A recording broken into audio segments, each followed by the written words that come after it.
for not addressing you directly in your hometown, but please accept my apologies for speaking in English.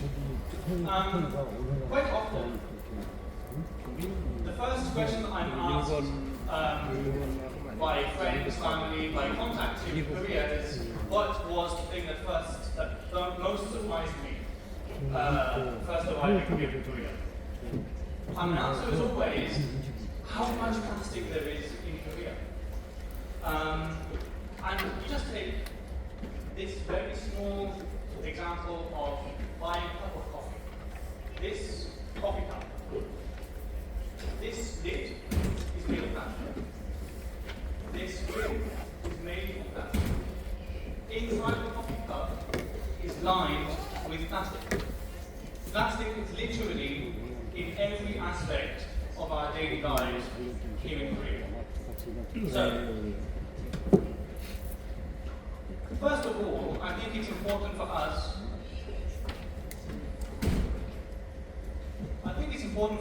to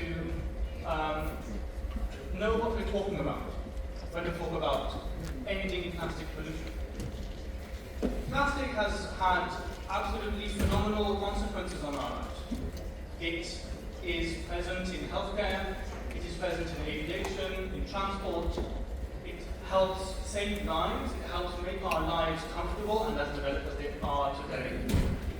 What we are combating is the plastic where there is an alternative, a viable alternative, where plastic has harmful impact on everyday lives. So, first comment is, what does the science say? Now, I was here in Busan for INC 5, and what I heard in Busan was absolutely catastrophic from a scientific point of view. I heard calumnies, I heard lies, I heard accusations which were not backed up by science. So what does the science say? The science says that 50% of total plastic mass in the ocean will match that of wildlife by 2050. It says also that every minute we are tipping the equivalent of one rubbish tip into the ocean of plastic. Every week, as mentioned, the average human eats a credit card's worth of plastic. And the micro and the nanoplastics that are produced from our consumption are found in everything that we eat, in everything we drink, in every ocean that we swim in, on every mountain that we walk on. And we need to start thinking of plastics and plastic pollution not just as an economic issue, not just as an environmental issue, but as a global issue for our societies.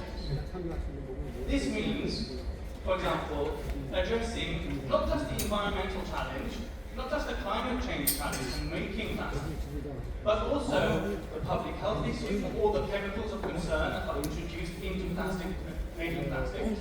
It means addressing the civilizational concern of our over-reliance on plastics. It means addressing the human rights issue of these inequalities between nations which produce plastics, which consume plastics, which are therefore impacted by plastics being tipped into their countries where there is no waste management system capable of dealing with it. And I think one point that was perhaps overlooked recently is the public diplomacy around plastics. Why is it today that 87% of European Union citizens consider plastics to be having a negative impact on the environment? It's because of photos like these. I'm sure everyone in this room has seen a video of a straw being removed from a turtle's nose. I'm sure everyone in this room has seen piles and piles and piles of plastic being tipped into landfill in low-income countries. 2/3 of French citizens want the state to regulate and ban small-sized plastic water bottles. And I think the reason why this has such an impact is because plastic pollution really does have a very visible, a very tangible impact on human people, on humans' lives. it's easy to see the impact. And it's easy to know what the solution can be. Just don't use plastic. Don't consume plastic. There are alternatives where plastic is a useless commodity. So as usual, from the European perspective, and this is why I was invited here today, I'd like to thank my contact Peter for inviting me. Why is it, what is it that we're doing in France and in the European Union?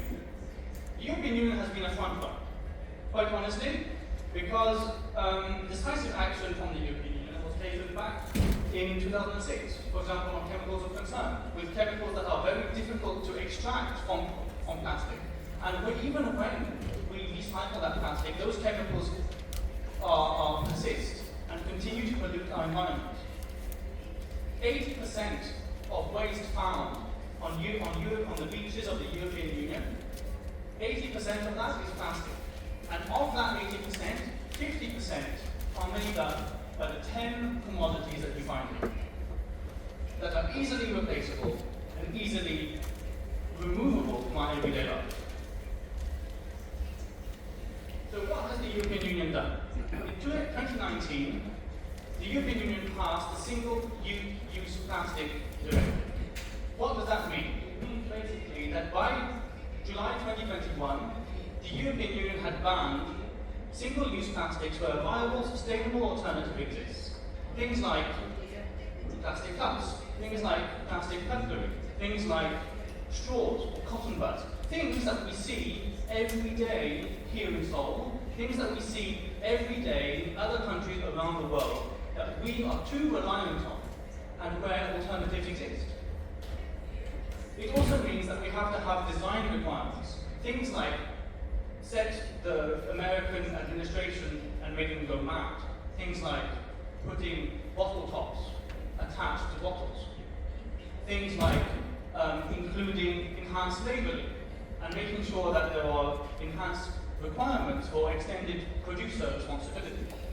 So, also, this is not just a single-use plastics issue, it's also on microplastics. For example, back in 2023, the European Union banned adding microplastics to cosmetics.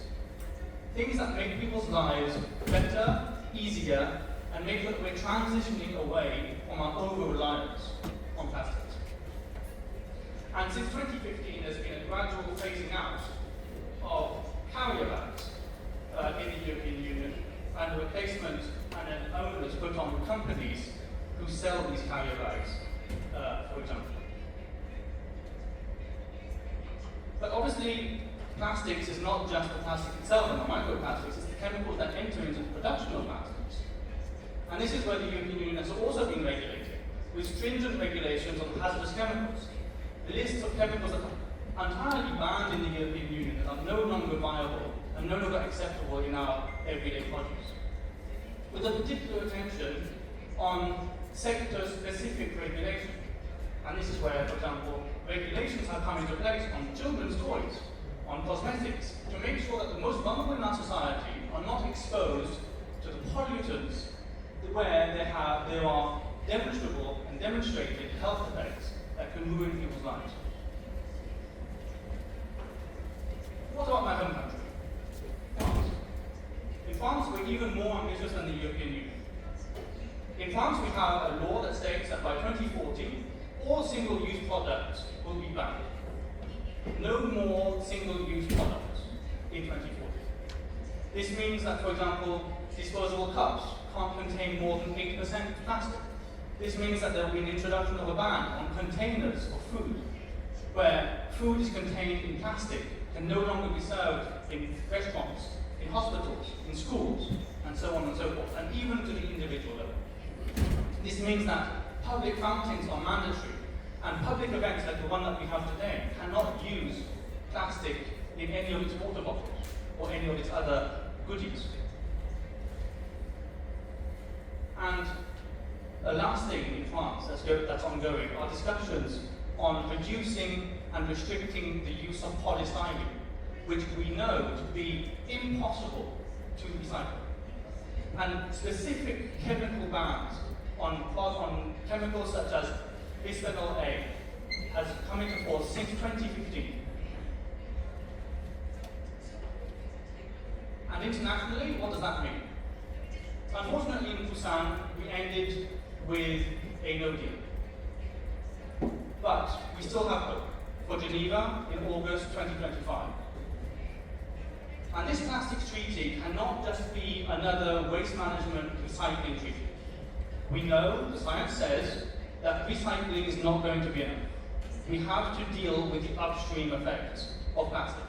We have to combat plastic production. And that means difficult choices in reducing plastic production. It is basically a lie that is peddled by the oil industry, that is peddled by plastics producers to say that recycling is the only solution. We need a balanced text, one that includes recycling and waste management on the one hand, and includes production and limitations on production and chemicals on the other. And as major consumers of plastics, France and the European Union have addressed this by putting forward ambitious proposals that have addressed the demand side. Now it's up to the supply.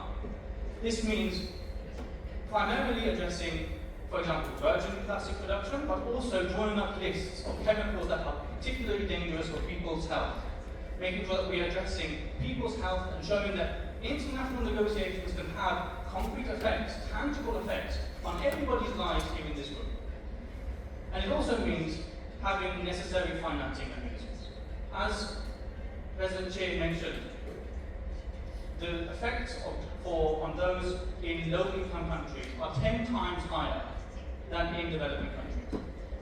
And those countries need to be compensated for the damage that we are causing them by using and consuming and producing plastic.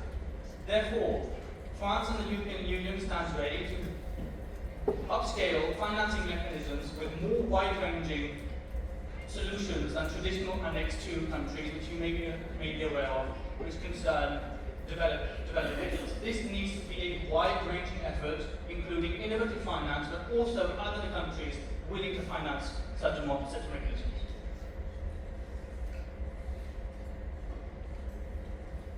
And so, all eyes now turn to Geneva. Ambassador for Norway just mentioned the UN Ocean Conference in Nice that took place at the beginning of June. In Nice, 96 countries signed on to a Nice wake-up call for an ambitious plastics treaty, calling on countries to take an ambitious stance on the negotiations that will take place at INC 5.2. Meaning, we have to be able collectively to take responsibility, shoulder our responsibility and say, we're going to take a stand and make sure that we are adopting a treaty that will not be obsolete in the next 2 years, will not be obsolete in 5 or 10 years, but that will stand the test of time, just like the Paris Agreement, in making our world a safer and more just and equitable and balanced place. It means also maintaining momentum and ensuring a holistic approach, and making sure that we're joining the dots between environment, social justice, public health, international commitment, support for multilateralism, and so on and so forth. And last of all, it means that we have to listen to science. I started off by saying that we have to listen to science. I started off by saying that science was the key for us to be able to make this possible. In Geneva, we have to listen to the science, and we have to take stock, and we have to stop peddling the lies and take action.